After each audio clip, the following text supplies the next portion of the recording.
Registry Matters is an independent production. The opinions and ideas here are that of the host and do not reflect the opinions of any other organization. If you have problems with these thoughts, FYP. You're trying to mess me up at the beginning there, Larry. Recording live from FYP Studios East and West, transmitting across the internet. This is episode 220 of Registry Matters. Saturday night, the sun's out and shining. How are you, sir? Awesome. And it's 75 balmy degrees and clear here. That's nice. And you have like 3% humidity or whatever, right? Yeah, it's pretty dry right now. Sure is. Hey, so I was listening to like an explainer video about the whole time change thing, the daylight savings time, and something that came up in there that you asked about, are kids something safer in the dark now versus when they were then, whatever. But it turns out that convenience store openers, and I'm sure that this isn't the only reason, but a driving factor is how much more commerce occurs if the sun is still out. So if the sun is up later in the afternoon, there is more commerce driven. And that's why, particularly, like, I can understand why conservatives would be more on board with this, is to drive more market. Well, I was asking if we were going to have a repetition of what happened in 73 and 74. Mm-hmm. If those factors have changed sufficiently, and I don't know, time will tell. We will learn as we go through this experience. I suspect that with the 24-hour news cycle, that if it does repeat what we had in 74, we'll hear about it fairly quickly. If children are getting run down at bus stops, we'll hear about it. I'm sure we will. But anyway, so I heard like a big increase in commerce happens by the sun going down later. Because I guess in the dark, everyone wants to go hibernate. I guess that's the opposite side of that. So I didn't know that, but thanks for sharing that with me. Time will tell.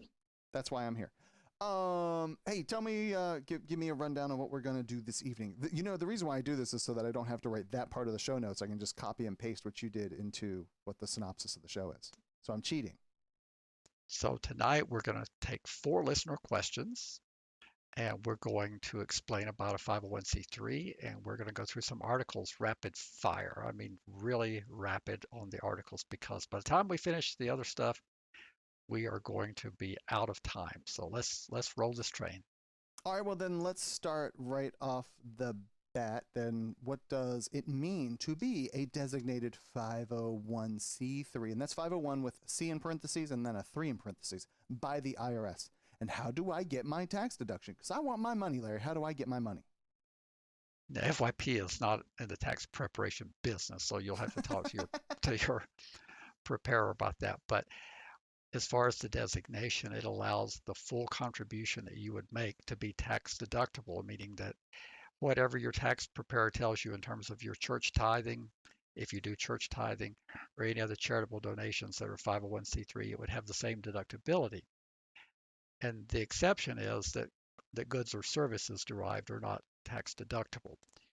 So therefore, if we had a cottage that we gave you as a benefit for being a supporter, if the value of that is $200 a night, then if you gave us $1,000, we would have to take the $200 value from that and remove that from the equation. So if you're receiving our publications that we're sending out, then that would be extracted from the value of the donation. So it's the actual donation itself. Tangible goods or services are not tax deductible. And what we'll do is we'll be setting up the infrastructure now that our designation occurred as of February 1st. All donations to FYP are tax deductible. So we'll be monitoring the inflow from Patreon, and we'll be monitoring the inflow from people who make donations for other channels. And we'll be sending out an end of the year statement explaining this is how much that you donated, this is the value of any tangible goods you received, and this is the amount of your deduction that you can claim, and then the rest of it's up to you and your tax preparer to work out. And does this then mean that we're buying yachts and whatnot, and we're going to go retire on some remote island in the Pacific or something? Well, that would be my hope, actually. I would hope that with the thousands of people out there that are, in my mind, benefiting from our work, that more and more people would find it within their heart. When people are going to give to charity, Americans do that for a variety of reasons, including tax deductibility. But when you're considering your options for charitable support, you can now consider this one among the other ones that are competing for your dollars. And believe me, it's a competition business. The charities are out there doing research on you, buying lists from other organizations and renting lists of donors.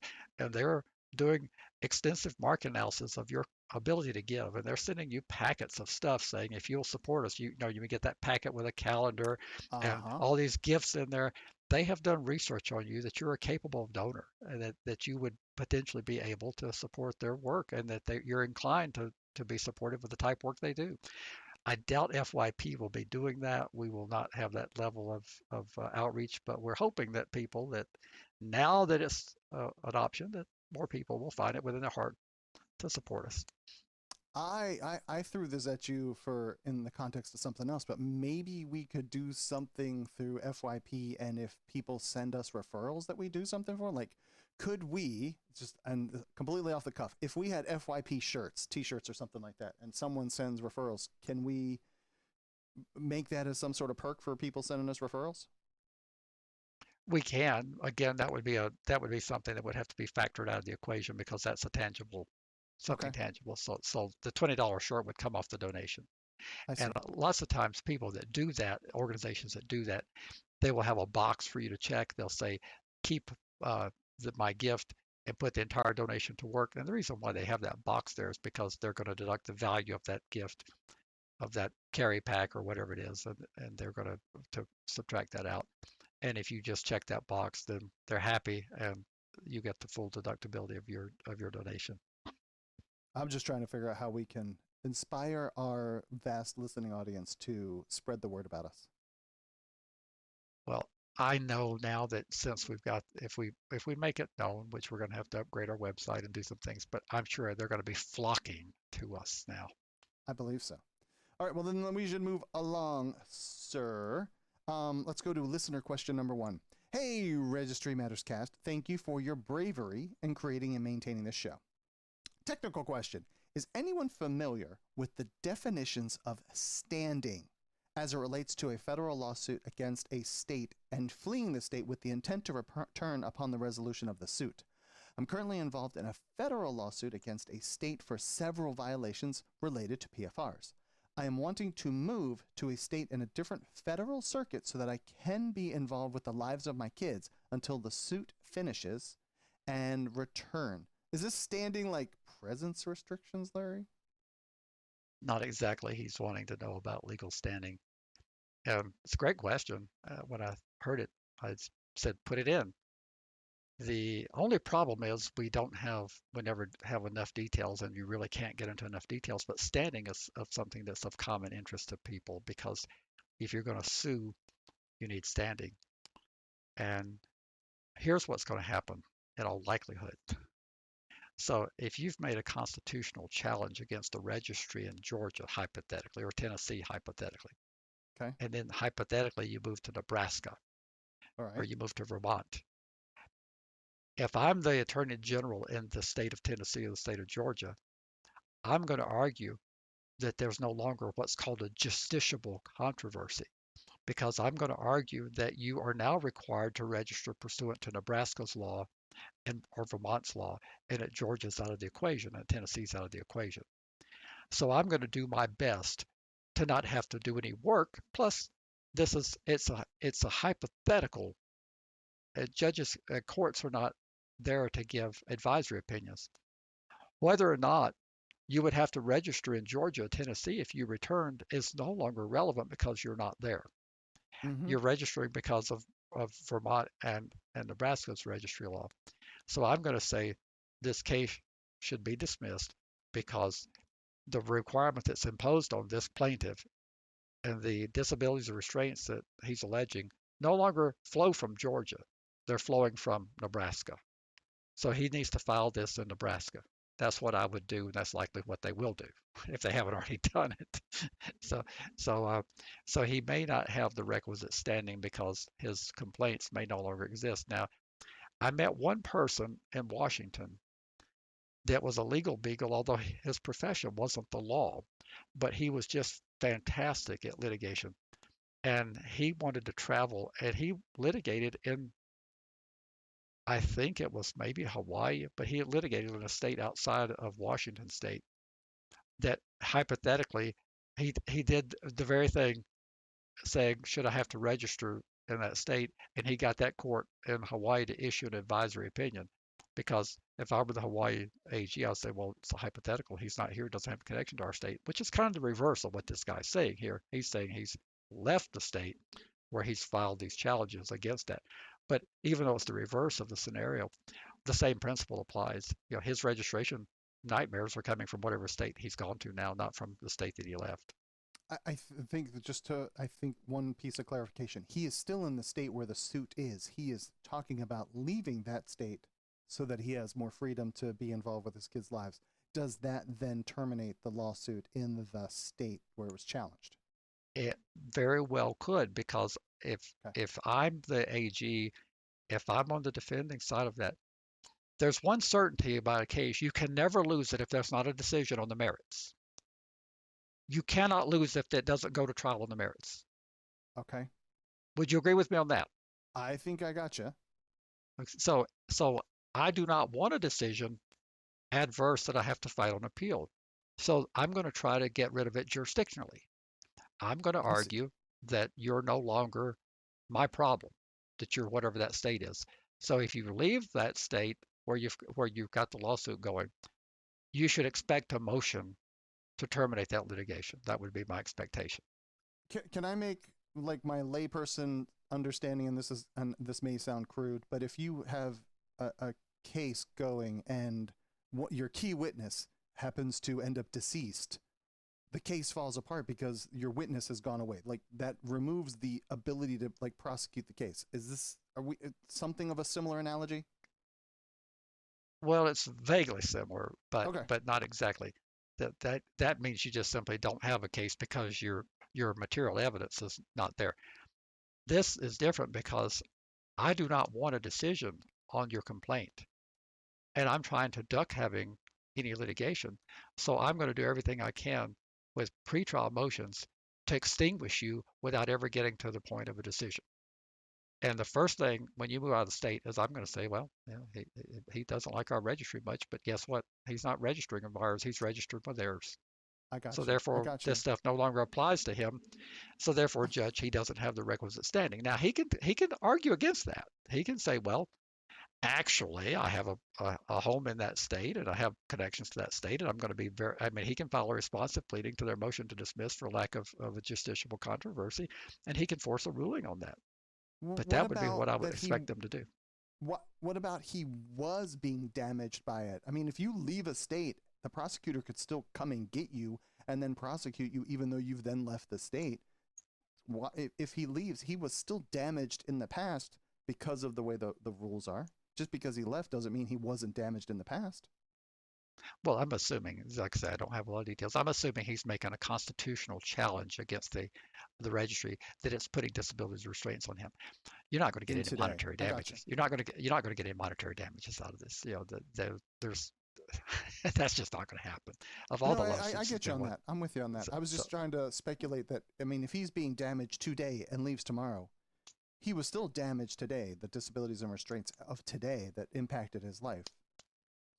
Yes, but they ended. They ended. Okay. So the problem has now resolved itself, and that's what they're going to argue. So. Gotcha. All right. Is there anything last things before we go on to number 2? I think I've done about the best I can with that. Okay, so this is number 2. And like you alluded to this that I was not aware. So are there any states that do not have a removal process? And I don't like the way that that's worded, but are there any states that do not have a removal process and would allow you to simply drop off the registry after you've completed your required registration time? I guess the scenario would be is if X state has a 10-year registration requirement, and at the end of the 10 years, you don't have to do anything actively and you just disappear from the registry. There are such states, and I don't have the list of them, but there are such states. I feel like I'm a little bit awkward if I start naming them. Even, I mean, all we're going to do is cause those states more problems. But yes, there are such states, and I would feel a lot more comfortable giving that out privately to a person. if they have the capacity to move those states. I don't know how many there are, but I know that they exist, and they still exist today, where your term of registry is provided in law. It's not a removal process. You just simply term out, which is the way it should be. And so fill me in on, like, there's a page on the NARSAW website that tells you this? I I know think the there answer. is. I think there is that. I don't have a lot of faith in that accuracy of that, but I think that you can follow the statutory scheme and possibly interpret it for yourself, whether petition's required or not, by using that tool on the NARSAL website. Well, I mean, I'm like, but there's not a list that says this state allows you to get off, like in a just concise list. You could go read off of the wiki all the different rules and go find, but there's not a page that says this is the best state for you to go to. This is the second best state. That doesn't exist either. We have a philosophical problem with doing that because all we're going to do is be pointed to. If you've been watching anything to do with the Brown-Jackson hearings, I think you would be able to figure out what would happen if we had such a resource tool. Yeah, I'm with A you. national organization has pointed to our state as being the most PFR friendly state. How long do you think that state would be PFR friendly?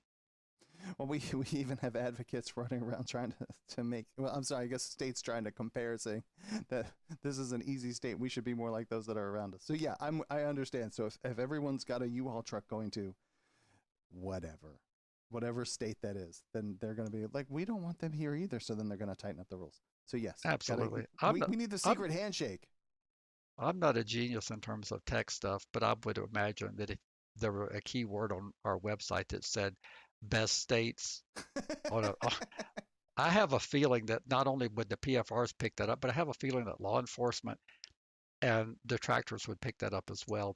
And I have a feeling that they would approach their legislators, and they seem to be in great supply. Like I say, if you watch the Brown-Jackson hearings, you'll see that they're more than willing to jump on the bandwagon to be tough on PFRs. So I suspect that we would do a lot of harm if we had such a resource. So I'm a little uncomfortable, but yes, those states do exist where Okay. you would simply vanish after your requisite time.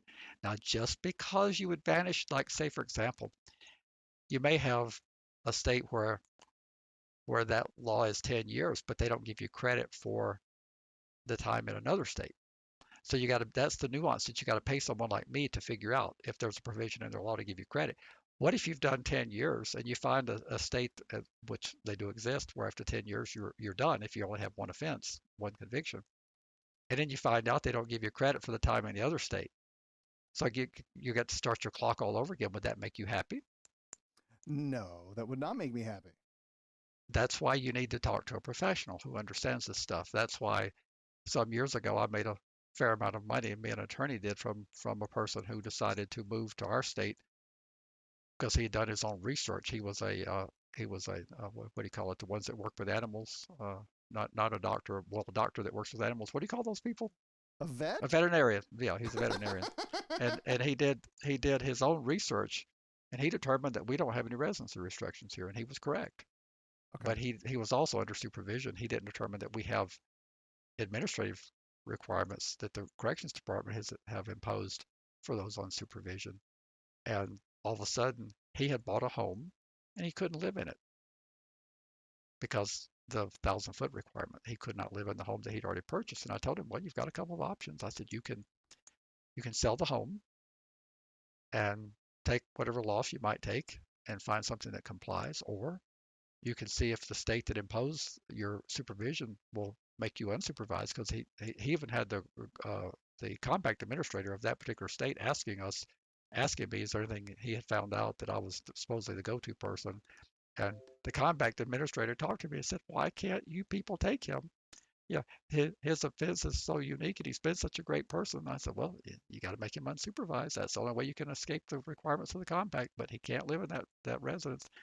So you can pay an attorney to see if you can get unsupervised, or you can pay a consultant to see if maybe you can get an exception made. And he chose to pay the consultant, and there was a exception made.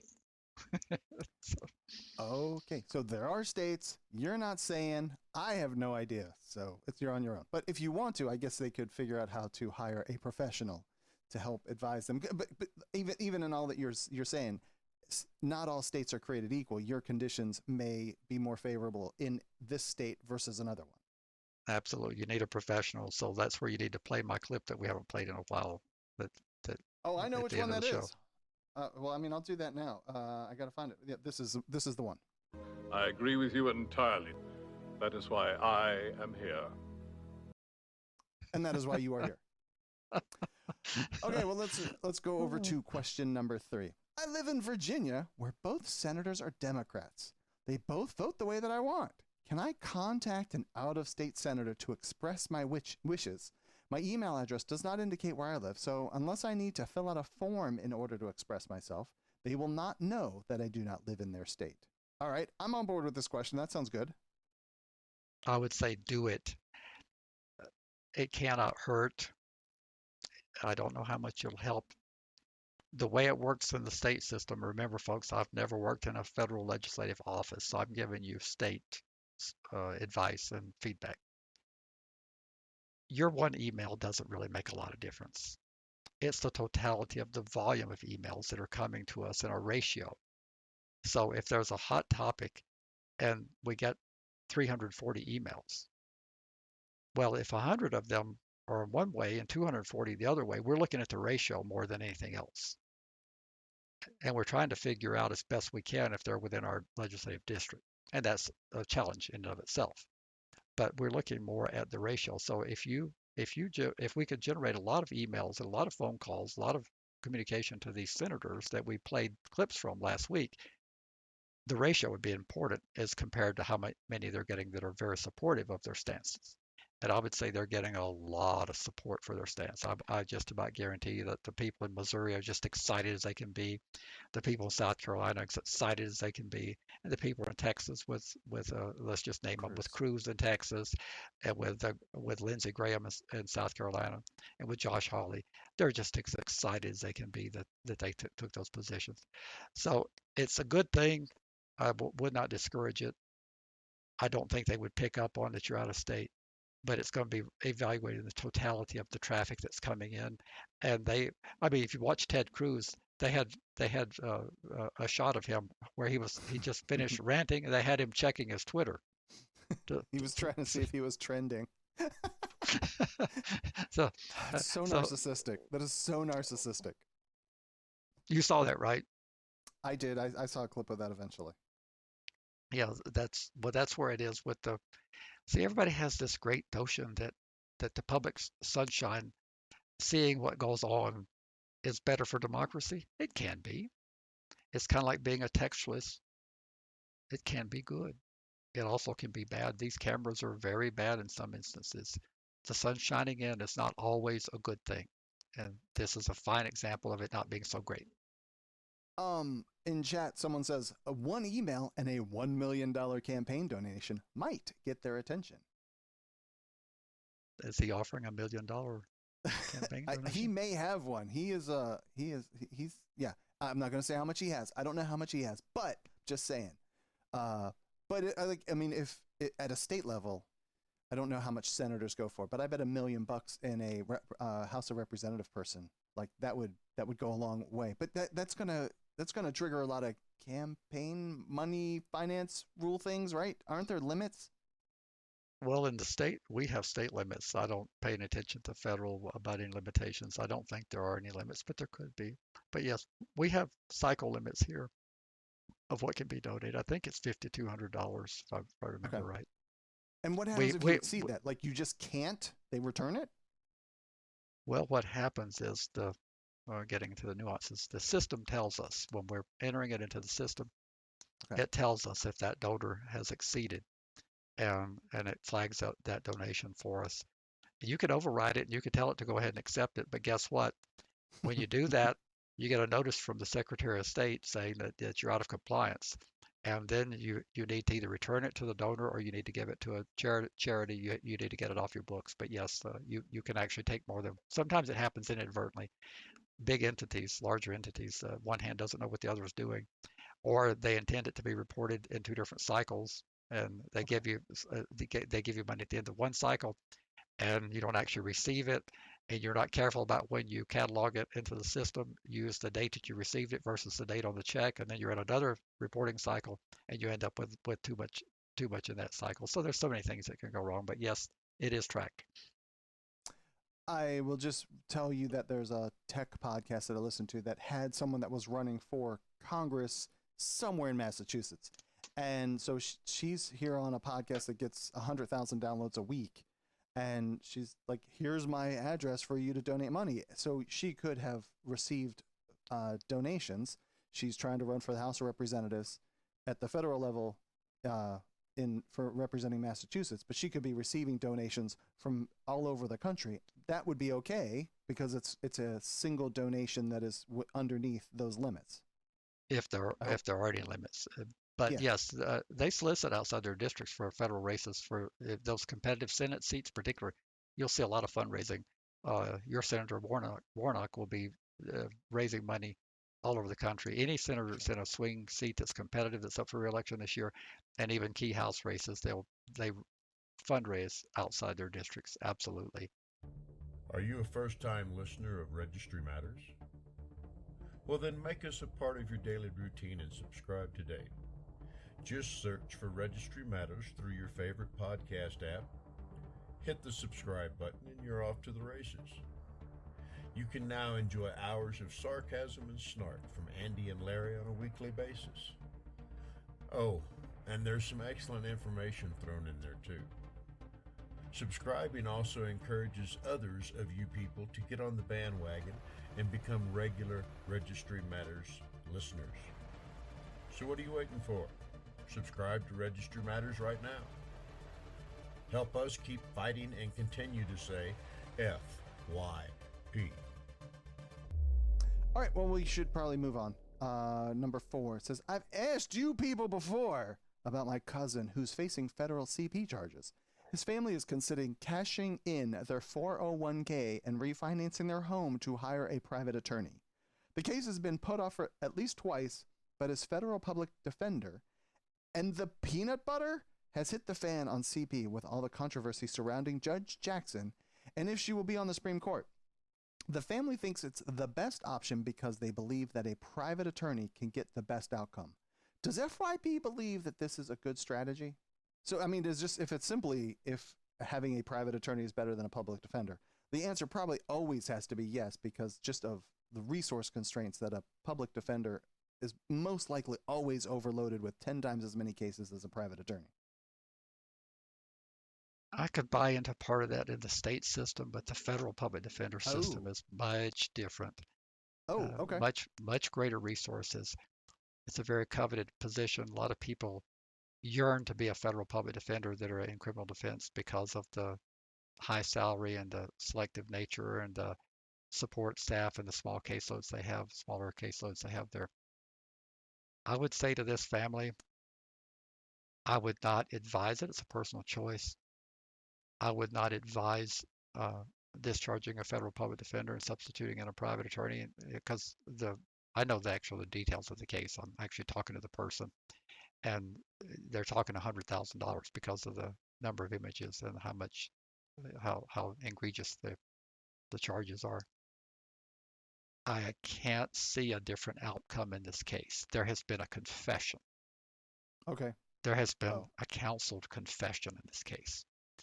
There is unlikely this is going to change. Now, in terms of putting the case off, that was a strategic decision that an attorney makes when they have a young offender, and I have no consultation directly with this attorney. I can only tell you what we would be doing in a similar scenario. What we're trying to do is to keep a young person that doesn't seem like they would do well in prison because of their tender, youthful look. We're trying to figure out a way to keep them from going to the big house. In the federal system, you're going to get time. It's only a question of how much. And so we're looking for a way to try to, if you're in a holding facility pretrial, which this person is, we would be looking for a way to try to build up as much pretrial confinement as we could possibly get by doing all the delays you can. In the federal system, they don't tolerate a lot of delays like they do in the state system, but this case has been delayed twice. What we would be doing is trying to be able to put forth a sentencing option to the court to look at the 18 months or whatever it is that's already been served and considering that plus maybe halfway house confinement, which is also recognized as detention. but it's community-based, halfway house confinement. We're trying to put together a strategy that'll save that person from going to the big house. That's probably what the federal public defender was doing. I don't think any federal public defender could have foreseen the Breyer retirement and the controversy that was going to ensue around the appointee, because you would have to know who the appointee was going to be. You'd have to know what her sentencing practices had been. And you'd have to know that was going to be vilified by the people on the conservative side of the aisle. That would be very difficult for the average public defender to know all that and be able to anticipate all that.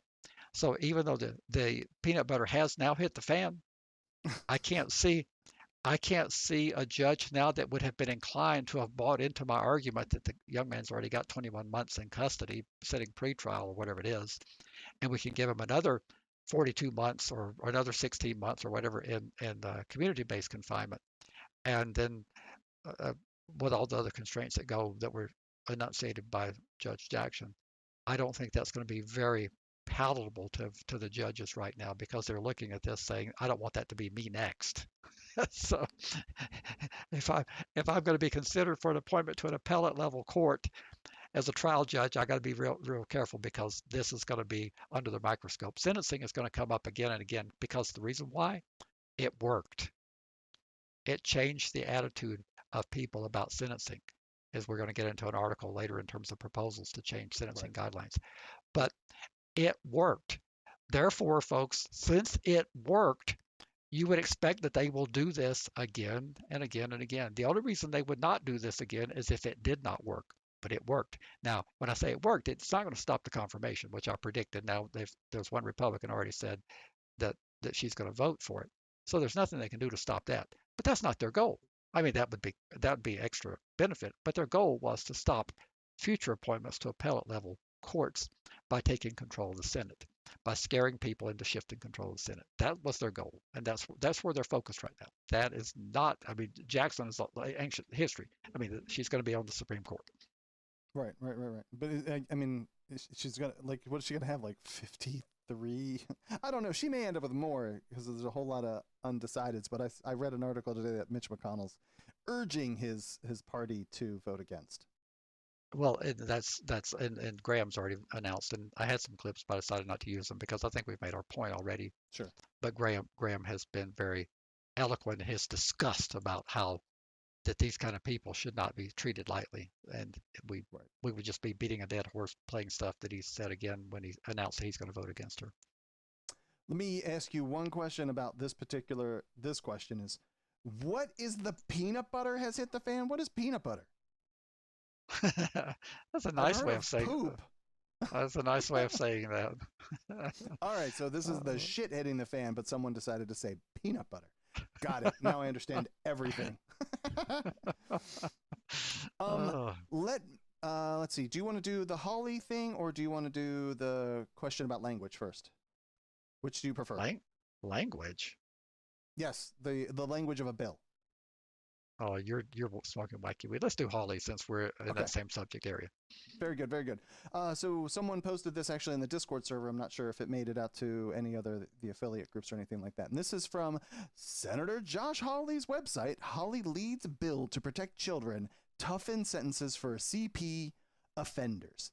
Here is some serious propaganda, hyperbole about the exponentially growing problem of CP epidemic in the United States that I want to definitely point out. I guess there is sightings. I was trying to see if there were numbers. That number grew to 45 million material pieces, whatever, of CP in 18 and has doubled since in 2021. So whatever.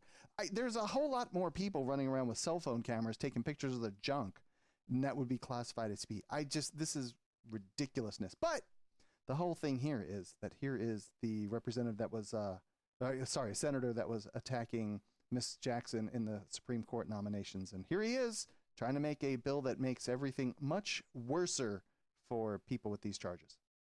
Yes, and let me just read the first paragraph because I want people to be clear. Who is behind this? This bill is co-sponsored by Senator Mike Lee, Republican from Utah, Rick Scott, Republican from Florida, and Tom Tillis, Republican from North Carolina. And then they don't state the party affiliation for Ken Buck from Colorado, congressperson who's going to carry the identical bill in the House. So if people want to do a quick Google and see what party, we will bash Ken Buck regardless of what party. I did. But folks, okay, I looked him up. He is a Republican. Okay, so we've got the sponsorship of this is not FYP. I mean, we are saying it, but this is the reality of this is a historical fact. And this will, according to the PROTECT Act, this is from Josh Hawley's website, so I'm assuming he would only tell the truth. He says at the bottom, to enhance the penalties for possessing CP, federal law imposes a 5-year mandatory minimum for receiving CP, but not for possessing it. There is no meaningful difference between possession and receipt. So this would make the mandatory 5 years for both. And then the other bullet point, it says the Supreme Court declared in United States versus Booker that the guidelines cannot be binding, but this bill would prohibit judges from sentencing below the guidelines range for facts found during trial or admitted by a defendant. This change would ensure that judges impose tougher sentences. Now, if you are for what you say you are, for discretion, we have just named 4 lawmakers that need to hear from you. Now, I don't think you're going to change their mind, but they just need to not get a free ride that they think that everyone's for this. But also, you might consider when you vote, when people tell you what they're for, unequivocally, as these have, take them at their word. They're going to do everything they can to make your life miserable when they're in office as it relates to this issue. Larry, I always struggle with that in this specific case, and we talk about this, so if we can extrapolate out and talk about different subjects at some other time. But we have technology that is advancing at a mind-numbing pace, and our system is not designed to move at a mind-numbing pace. And the production of anything photographic a decade ago was challenging. Like cameras on phones was garbage. But now you're running around with an 8K camera in your pocket, and people make full-on movies with just an iPhone, $1,000 computer, and a $1,000 cell phone, and they're making a movie that gets released into theaters practically. Like, how do you? So the pen itself is not good or evil. It's what you do with it. And here we're going to do something with legislation that is so easy to do that a lot of people would not necessarily be doing it with any sort of intent to be doing something wrong, in the case of people taking pictures of their junk, and that is then classified as CP because obviously someone is a minor in the photo. This is more of a cultural shift than needing to have legislation against it and just throwing away the key on a whole bunch of people with pictures of people in their junk. Well, it has to be that balance in there is so hard to me. It has to be a minor junk. Your junk is fine. You I gotcha. can't have a picture. Yeah, so that's the problem. But that can be a real problem because minors are under federal law. They're anyone under 18. So, but age of consent laws oftentimes are less than that. So you can have a consensual relationship with someone that if you have a picture, which is kind of common, I'm told. I mean, it wasn't in my day. We had to have a big bulky camera back in correct in 1800. In 1800, well, we didn't have a Polaroid in the 1800s.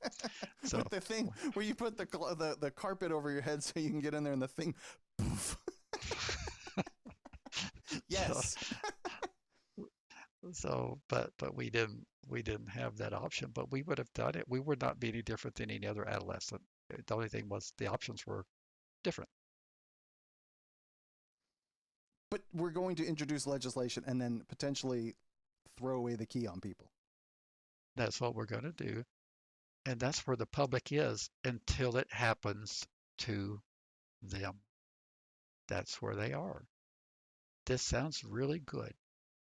The family that I'm working with that has that question they are very much in the same line of Hawley and Cruz, and they are totally shocked that he's going to prison, that he got held pre-trial. And I said, well, this is the stuff you voted for the last several decades.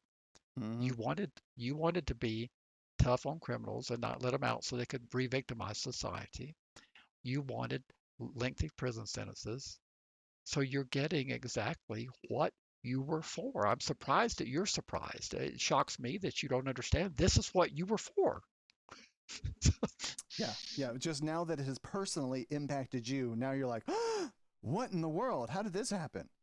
That's exactly what they say. Well, I didn't know you weren't entitled to bond. I said, well, we haven't had traditional bond in the federal system since the Bail Reform Act of 1984.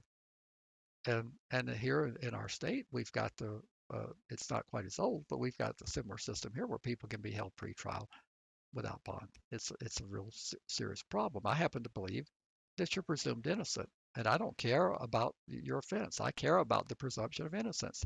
I mean, when I say I don't care, I do care, but I want to stick with that presumption, except in extraordinary, narrow circumstances that a person is presumed innocent and should be eligible to be released. Now, there would be some extraordinary circumstances with a serial killer where the proof is insurmountable, but as a general rule, people need to be presumed innocent. If that means anything, if you take that constitutional provision seriously, then you should not be for holding people pre-trial because they're not guilty.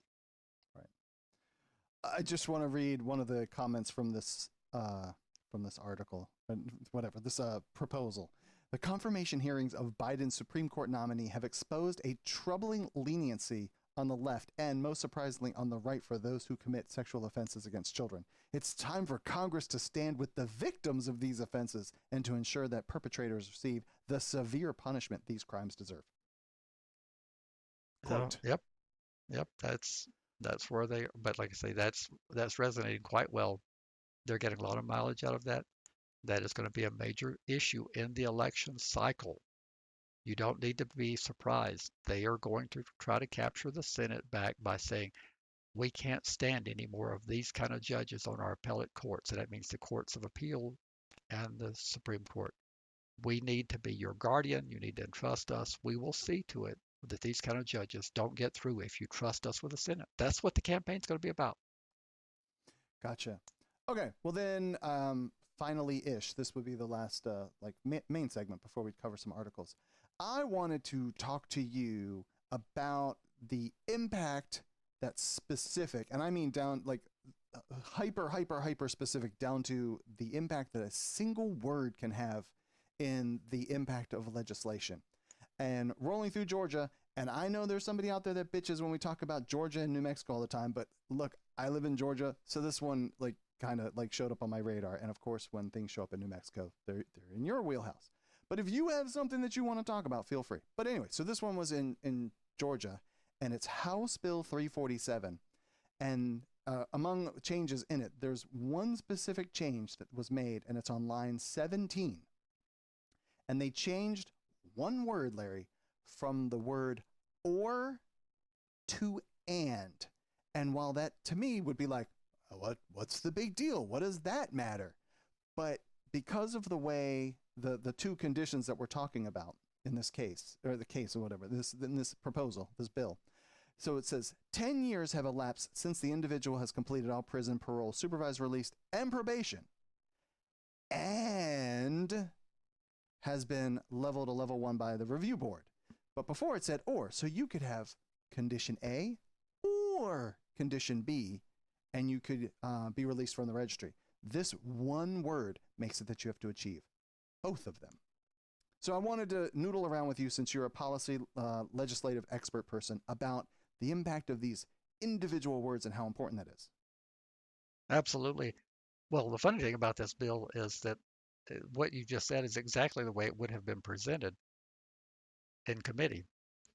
The sponsor, the lead sponsor, would have said exactly what you said. This is existing law. Here's the way it would have gone down. The committee chair would have said, now removing House Bill 347, the gentleman, gentlelady, whoever the lead sponsor is, to explain the bill. And the person would have said, well, this modifies the Sex Offender Registration Act, and we're seeking to align Georgia to be more like our surrounding states in terms of the removal process.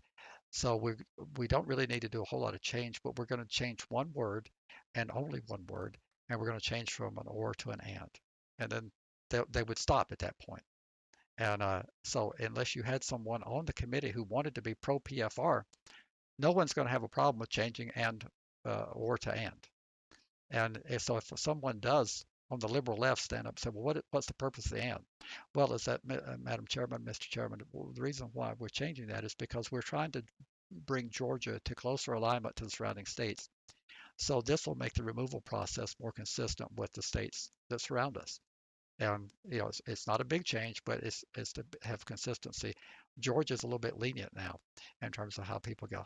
Oh, you'd see people at that point that were playing with their phones when the lenient came out. They would have all of a sudden they would put their phones down and they would stop typing on their laptop because they know that this is a threat to their political career if they're lenient on PFRs.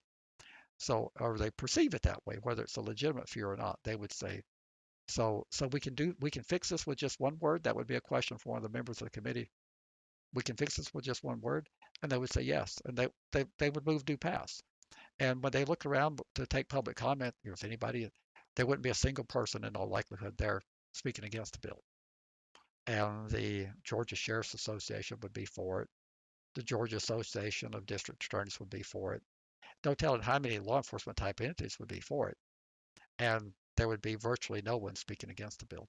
And this type of thing unless we're there. This type of thing typically would roll right through. Now, with pandemic deals, this apparently has been pending for a couple of years, and since the assembly has adjourned, I don't think this made it through. But it's surprising to me that it did not make it through because it's such a minor change. And so I guess I'm trying to focus on here is that one of the things that FYP Registry Matters and advocacy in general would be is this isn't just about how you go vote for your particular politician at the ballot box, but how leading up to every year, if you're an annual session or if there's Texas, is it every 2 years? Is that right? Every 2 years, yes. So whenever your legislation is in office, though, it is then our job, duty, our responsibility to be watching for things that have what would seem to be the most innocuous language in there. And then this one passes right through committee and they put it on the floor and they vote and poof, 5 minutes later, life just got dramatically more difficult for people. So absolutely. This would be the type of thing that could easily go through with unanimous support because with the scenario the way it would have been presented, there would be unlikely that any material opposition would be on the committee that would be spontaneous. With your famous cameras and everything being live streamed, you cannot risk speaking in favor of a PFR as a committee member because it's being live streamed, it's being archived for future campaigns. So if you're a member of the Democrat Party, which you're already a minority in Georgia, but if you're a member of the Democrat Party and you're in a swing seat that has something approximating a balanced representation of voters, the last thing you're going to do, even if you're so inclined, is to say, well, I'm sorry, folks, but I think having to do both of these things is going to make it harder for people to get off the registry.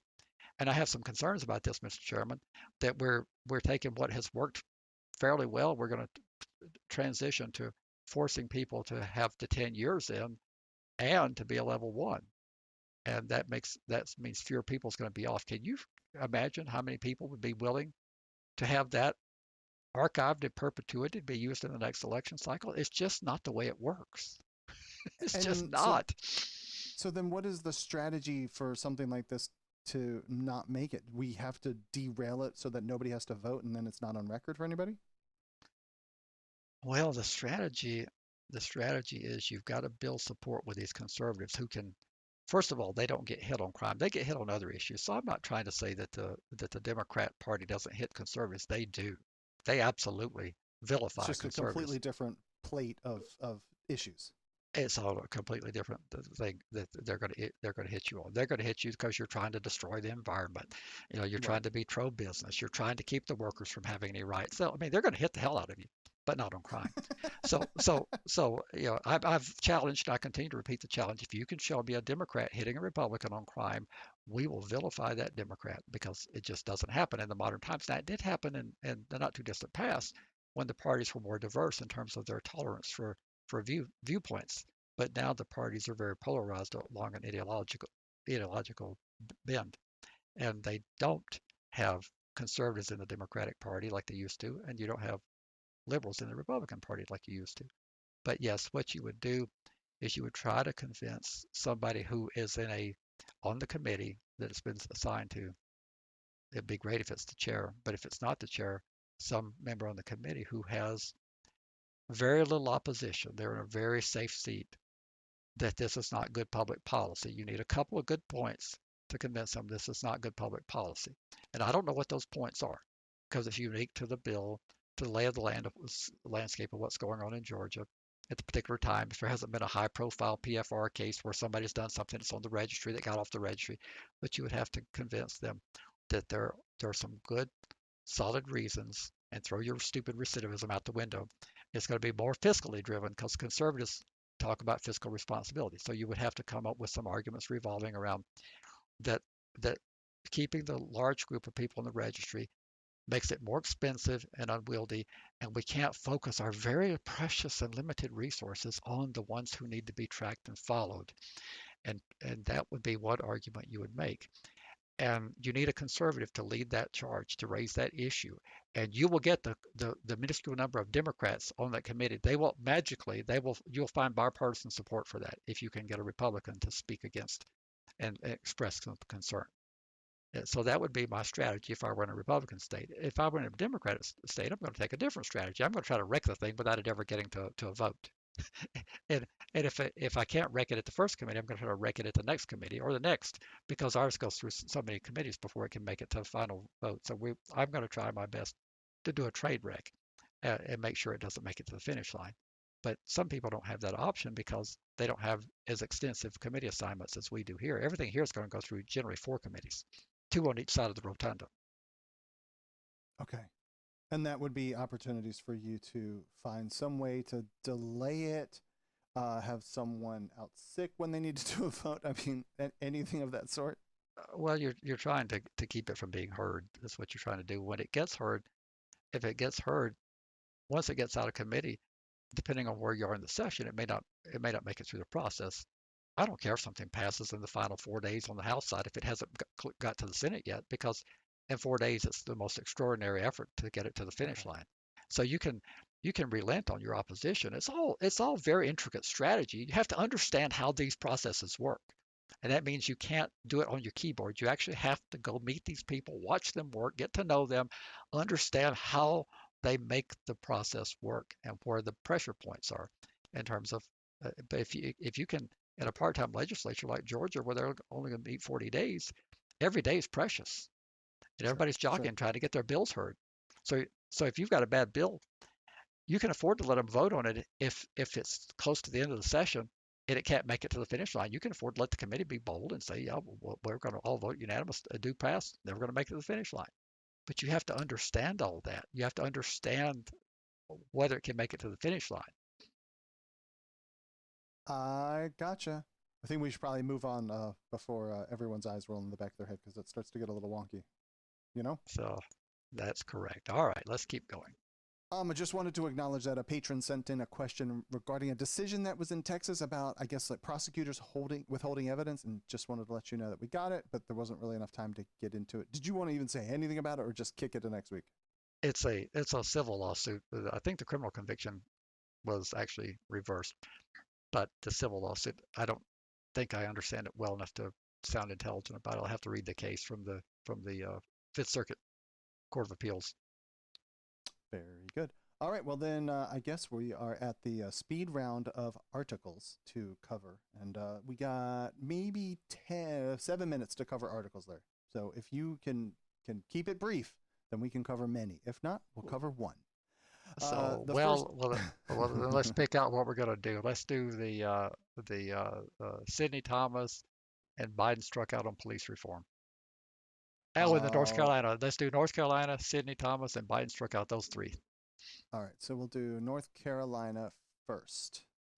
And come on, get that loaded in there. So this is from the News and Observer. Felon voting ban is racially motivated, unconstitutional. North Carolina judge rules. What is going on here, sir? Well, I don't understand the judiciary system in North Carolina, but it appears to be a 3-judge panel. As I did a quick read of the 71, I didn't do a quick read, I did a glance at the 71-page opinion, but apparently this ruling is unprecedented, and it has the potential to open up the voting rolls in North Carolina to about 55,000 felons, and you don't have to wait till you complete your sentence. You once you're released from prison, the new standard would be that once people leave prison, uh, even though they're being supervised, and they cite to Maine and Vermont that do that. And the ruling was 2-1 by a panel of 3 Superior Court judges. Like I said, I don't understand that system in North Carolina, but what I do understand is what it says about who's opposing it. And I know we're supposed to not be partisan here, but it says, and I'm just reading from this, that the opposition, where it's coming from, and it's not coming from the Democrat Party. That's all I can tell you. That's what's happened here. So there's a lot of folks in North Carolina that do not want felons voting. So I think I'm gonna leave the rest of that alone. I could, yeah. We'll move on. So we'll move over to Sidney Thomas then. I had some ideas, but I can't see how I'm gonna work my way around. Well, I'll just read from the article since it's not me saying it wasn't clear if Republican lawmakers who had defended the law so far will appeal the ruling. So again, like I say, it's not the Democrat Party that's trying to keep people that have felonies from voting in this instance in North Carolina. So let's move on. Okay. So this is from Courthouse News Service. Sidney Thomas, former Chief Judge of the Ninth Circuit, to retire. Why do we care about this? We care about this because of what the election cycle is bearing down on us for the U.S. Senate, where 1/3 of the U.S. Senate is up for election every 2 years. And as I was saying a little bit earlier, this battle about Jackson has nothing to do with Jackson any longer. She's going to go on the court. But what it does do is that since this person has been appointed and been supposedly a representative of the liberal way of thinking, Thomas served on the Ninth Circuit beginning in 1996 when he was appointed by then U.S. President Bill Clinton. He served as Chief Judge of the court from 2014 to 2021. Well, if he steps down, which he's going to, and the strategy that they're working is successful, then guess who will get to confirm or deny the president's appointment? Now, we don't have to look back very far. All we have to do is look back in the final 2 years of the Obama presidency from 2015, 2016, when virtually no federal judges were confirmed because that's when the Republicans took control of the Senate in 2014, and their tenure of control lasted 2015 and 16 and beyond, but they had control of the Senate, and they virtually put the brakes on confirmation. That is what this battle is about, folks. They are not going to confirm any more appellate judges if they win back the Senate. So if these are the type of judges that you like, then as you go to the ballot box in your state, if you have a U.S. Senate seat on the ballot, you need to think about who you're voting for, because 2 years ago the people in Texas had that choice and they chose Cruz. 2 years ago, the people in South Carolina had that choice and they chose Lindsey Graham.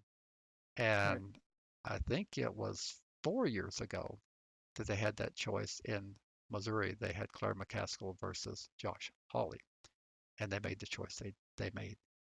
If you're for what you say you are, then you needed to keep that in mind when you vote. Should I bring up, Larry, that there are so many other issues that we need to look at? We have to look at this issue and that issue, and this is just one of those issues.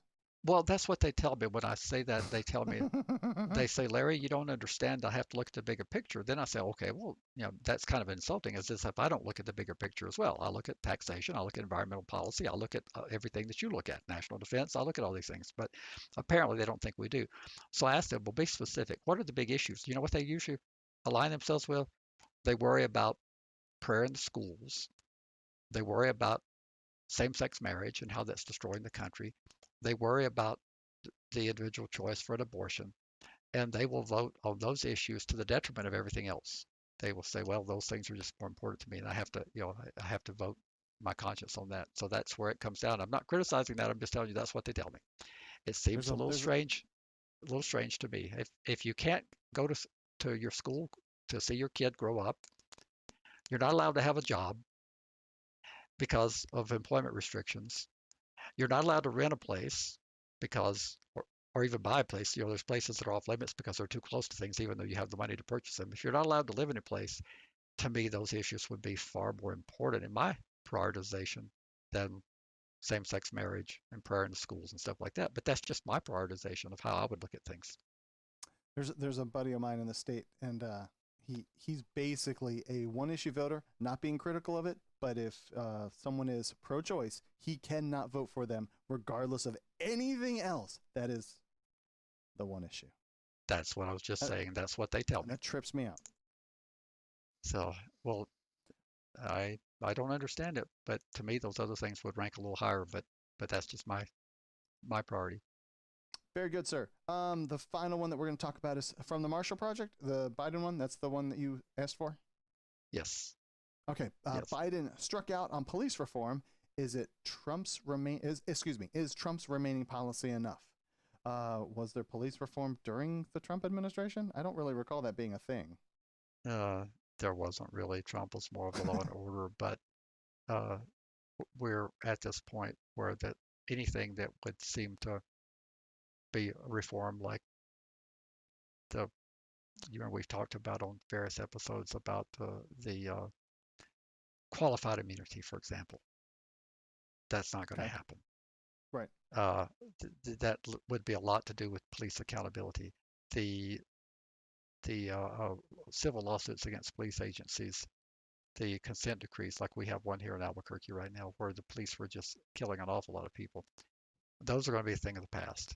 I mean, when this administration is done, and it will be done in 2 years, when this administration is done, the reforms of reducing sentences, the First Step Act, there's nothing coming down the pipeline anytime soon. Right now, people are scared about crime. Crime is supposed to be going up at an alarming rate. In some cities, it has been very alarming. But the citizens are no longer where they were a couple years back on reform. So Biden has struck out. There's not going to be any, and I think I called it here some months ago before this Marshall Project put their story out there. Reform is pretty much, it's not happening. Right. Totally understand. So I think that, do you want to do one more, Larry? Are we done? We can be done. I think I've done enough. I'm sick of this. Very good. So I'm going to cover something so here we go. Just to make sure that everyone presses like and subscribe, and of course share it with everyone that you know on the planet to make sure that we get the word out and spread that we exist here, and that would be fantastic if you did all that. Should I do Who's That Speaker, Larry, or should I not do Who's That Speaker? Do it if you've got a good one, and if we don't double our YouTube subscriber base by Christmas, I'm shutting this thing down.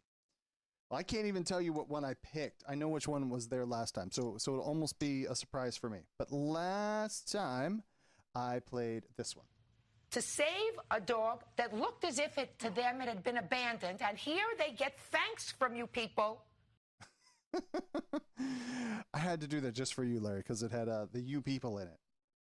And, of course, who was that? Oh, see, Solar Riser says he knows who that is. That was Judge Judy. And again, that was just totally picked because of the whole you people, paying homage to you, Larry, for the you people part, right? Oh, awesome. I love that. All right, so this week I don't even know who it is, so it's a surprise to me. Hopefully I have it even queued up, but we'll see. So if you want to respond to this one is for RM220. Send an email to registrymatterscast@gmail.com, and we'll see how it goes. And then we're going to Washington, D.C. to take back the White House. I know you know who that is. I remember who it is now. I know who that is, but that is the most ridiculous scream. What was going? No, never mind. We'll talk about that next week. Tell me how that came about. Anything else? Oh, we did get a new patron this week, Larry. Heather came in at a very generous level. Thank you so very much, Heather, and appreciate you becoming part of the Registry Matters and FYP team. Tell us about FYP education, Larry. FYP education, we had a new subscriber finally, and cool. I think we're going to have to really push that because I need the number to make it economically worthwhile. If you're dividing the production cost of the transcript over a larger population, it makes the cost per unit much smaller. The hard cost for the ink and the paper and the envelope, the postage doesn't change, but the the process is not automated. We actually have a human being doing the transcript, so we'd like to make it really worth our while. And they're out there available for free. People can download them, of course, and send them to their loved ones. And that would even help us get people addicted to them if you would just go send one. Pick off of the fyp.org website, pick off the most recent edition of the transcript, and send it to them, and they will be hooked, and then they'll want to subscribe. But well, please who help was us. the new subscriber? Oh, that was Douglas. Okay, Douglas. Thank you very much, Douglas, for coming on board. It's really special to have people on board with us. I guess that will close. What? And it was for 1 year. His cool. loved one is sending a payment for 1 year and asked me if I'd go ahead and start it. And I said, of course I will, because I trust you. Do you think that what happens if someone rejects it? Do we get it back? Do we have positive confirmation that didn't make it? We don't. We have an advantage over the Narsal newsletter because it goes by bulk mail. There's no postage being paid for it to be returned. We send our transcripts by first class mail, which means that as the return to sender is guaranteed if the recipient rejects it. Oftentimes, it's certainly, at least occasionally for sure, prisons don't follow the policy when they return something and reject it. They just don't return it, and the inmate never knows about it. But we do occasionally get a transcript back, and we are told why, and they say because we need to use text behind the wall, and it's that friends and family correspondence. And we have to write to them and tell them that this is not friends and family, this is an organization. And sometimes it works and sometimes it doesn't. I see. All right, well then head over to registrymatters.co for all the show notes and links to everywhere you need to go, including fypeducation.org. And you can leave voicemail at 747-227-4477. And as I said earlier, the email address is registrymatterscast@gmail.com. And if you want to support the program, then you can head over to Patreon, Patreon, patreon.com/registrymatters. You can find us everywhere on social media, pretty much just Twitter and YouTube. You can find we're at Registry Matters there too. So twitter.com/Registry Matters and youtube.com/Registry Matters. Because we had to get to 100 subscribers to get that name brand thingamajigger there at YouTube. But I think that's all we got for Saturday night. What did you want to say? And if you don't want to become a patron at a regular interval, you can do a one-time donation at fyp.org. It doesn't require you to do an ongoing thing, but we like both. Sure. And so if you do that, then make sure you let me know. And if you want to get signed into Discord to participate, then I can override and give you access to that too. Absolutely. So you don't miss out on any of those perks. Our global headquarters operation here would let you know if anybody makes a donation. So sure. The vast research team. Yes, we would certainly forward those to you. We haven't had a lot of traffic on that donate button yet. Not yet. We're getting there. It's brand new, man. It's still the paint's still drying on it. Absolutely. This is going to be a booming entity. Just give it a little more time. Very good. Well, thank you, sir, very much, as always. We record Saturday nights around 7 o'clock Eastern time for anybody that's in different places. Because you know what, Larry? Eastern time's the only one that matters. Just saying. And but with that, I bid you a fine Saturday night, and I'll talk to you soon. Good night. Bye. You've been listening to FYP.